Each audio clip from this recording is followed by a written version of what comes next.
Everyone, welcome back to this channel. In this video, I'm going to show you how to add Mox transition effect on CapCut apps. Now, let's get started.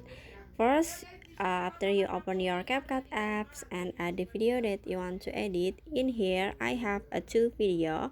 This is a video 1 and then this is the video 2. If you wanna add transition effect on this video, it's so pretty simple.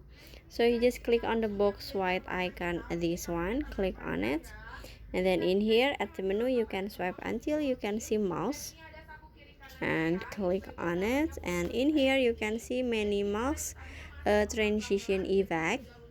This is the mouse in transition, this is the erasure in transition, and this is the cloud in transition.